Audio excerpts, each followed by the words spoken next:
Alright, so welcome to the easiest material guide for Unreal Engine. Now, this is for complete beginners, and I say easiest material guide because I'm going to take you through a kind of unconventional way on how to do materials for Unreal Engine. Now, this is the fastest and easiest way, and it's the method that I use. If you see all of these commission projects up here, all of these projects were made using this method, and it's still the method that I use today because it's the best, even knowing all these advanced and different kind of ways to do materials in Unreal Engine. So if you want one of those full breakdown guides where we go through material noding and how to do every little detail in Unreal Engine, you're welcome to search up one of those videos and watch one of those 5-hour long, 10-hour long tutorials going into every detail. But if you simply just want to learn the quickest way to get materials to this quality, then look no further. In future series, I'll show you how to do material blueprints and node-based editing and all of this, but for now, we're going to be using these two methods. So let's get into it. Using these two methods, you'll be able to literally materialize almost anything and create almost any project. So firstly, what I like to call this is the automotive material hack. So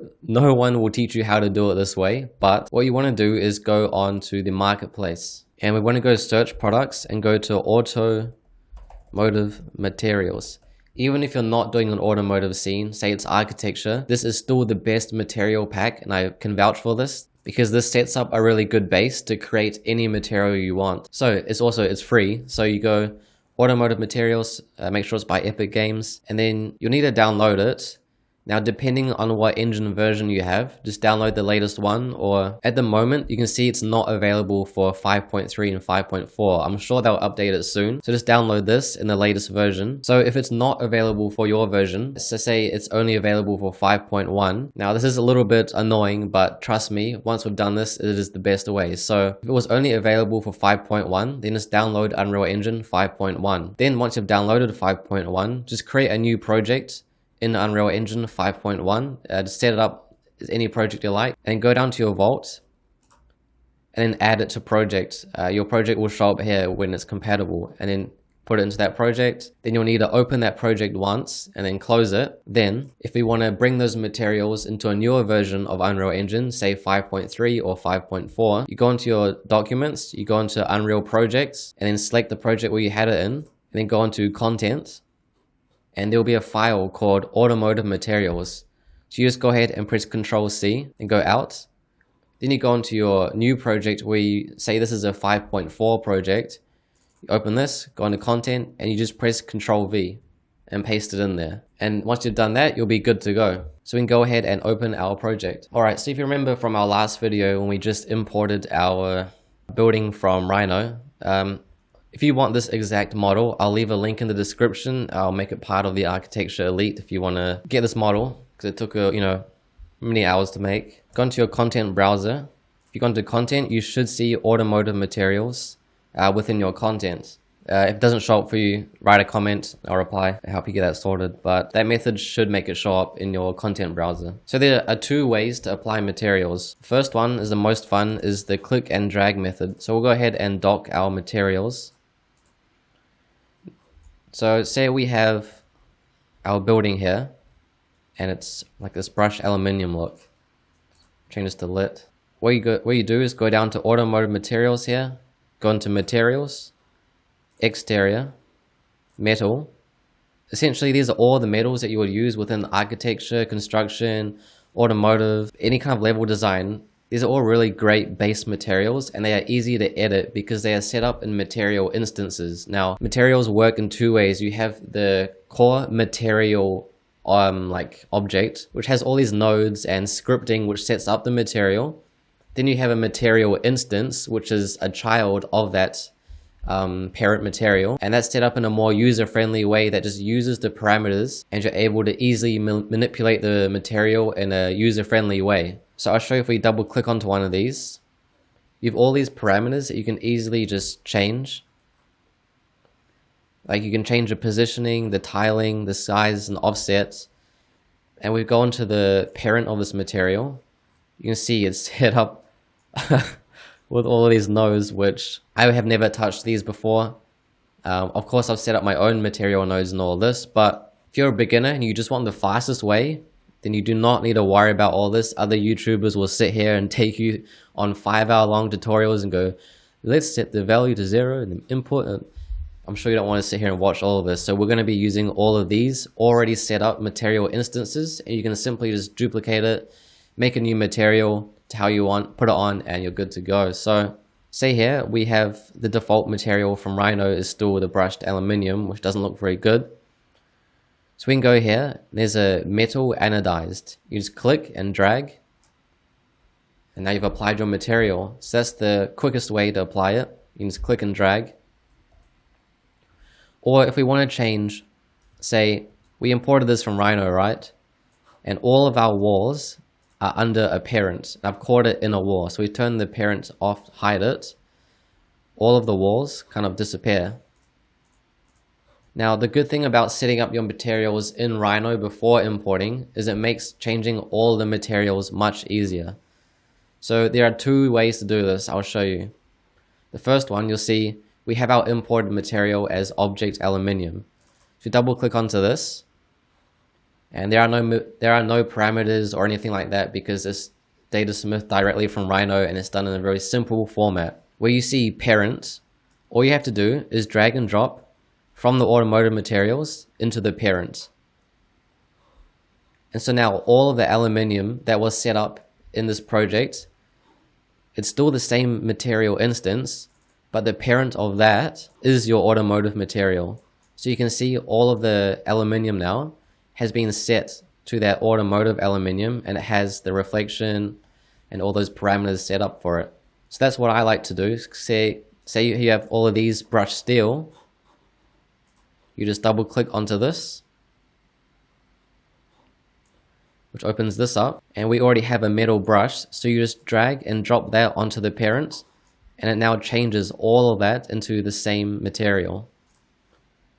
So that's one way to do it, and that's the quickest way because that just keeps it really efficient and you don't really have to do much to change things. But if you did not set up custom materials, this will not be able to work for you. So this is why it's so important to set up your layers in Rhino or whatever program you're using to import it, say ArchiCAD, Blender, anything. You need to set up layers so that all the same objects are within the same parent layer. I'll show you what I mean by this. Do you have a window here? I set up all my glass under one layer, so we can turn off all of the glass in one go. So another way to apply the materials is to right click and then go select immediate children. And you can see this has now selected all of the meshes that were set under the glass layer. Now to change the materials of these, you need to make sure all of the meshes are selected, and then hold down Control and click on the glass so it deselects it, and now you have only the breps selected. And we go back down here. For some reason it's showing multiple materials, but that's fine. So now we have all of the glass selected. We can now drag and drop materials into here. The good thing about the automotive pack is that it comes with a glass material pack essentially. So we can just click and drag that into here. You'll see it says these are 3 different materials, so you just need to drag and drop it into each material until it only goes to 1. There we go. So now all of my glass has this MI glass clear, and the automotive pack just sets up the glass already with these parameters, so we can press escape, and now we have realistic glass already set up. And it's as simple as that. By using the automotive materials, there was no need to create a new material, go into the material noding and set up all this. This is the fastest and easiest way. It just requires a bit of setup in your program prior. So anything you can find in the automotive material pack, you can go ahead and apply that. So say this, you got a garage door. This garage door is a bit of a color to it. So what I like to do is, I've already set up some here prior, but yeah, there should be a metal painted material. So what you do is go ahead, right click, duplicate, and just call it whatever you want. I'll just call it garage door material. Right, we have this. You double click, and we can go ahead and it will look like this for you. The material, the metal painted. We go ahead and use tint, and then click tint. Make sure these boxes are checked, and you can click on this. and we can change the color of this painted metal. So by doing this, you have like this base painted metal color, which you can just change to anything. So our garage door was like this mint kind of green, so we can set it to that. Might make it a little bit more desaturated. You just go OK, just press save, then close that. Now we double click onto our object garage, and where it says parent, we just drag and drop our new material onto this. And you can see that's changed the material for our garage. And so you can repeat that for anything that you want. So that's how you can adjust those materials to set it to any colors you want, and you can play around with the different materials, which ones you want to edit. Now for things like textile, fabrics, wood, interior design, it's better to use the Quixel Megascan library. So we're going to use Quixel Megascan to create two things. We're going to get a nice wood textile texture, and we're going to create the grass, concrete, and landscape. So we'll go ahead and quickly remove the roof. So we'll go ahead and get a fabric, get a nice wood material. You can see we've got the imported one, but there's no reflection or bump map to it. And we'll get a nice leather material for the seats. You see, we can just drag and drop some of our already set automotive materials for our furniture. You can see that gives us a realistic metal look. I mean, this is a bit scratched, but you can choose different ones. To install Quixel Bridge, I think you need to go into plugins and search Quixel, and make sure Bridge is enabled. So just click that, and then you'll need to restart Unreal Engine to make sure that takes effect. So we'll go ahead and open Quixel Bridge like this. So once this is open, it's a little bit slow, but depending on your machine, on your internet, but I'm not going to sit here and make you watch me browse everything. But essentially you have 3D assets, plants, surfaces, and you have all these categories which you can use. I'm going to go ahead and go into surfaces. I need grass, so go into grass. Ours will be a lawn. And some of these I've already downloaded, but the ones you want, you just click download, you choose the quality. I'm going to just go to lawn grass, we'll just add this. You just click add, and you'll see on the bottom left that it gets added to your content browser.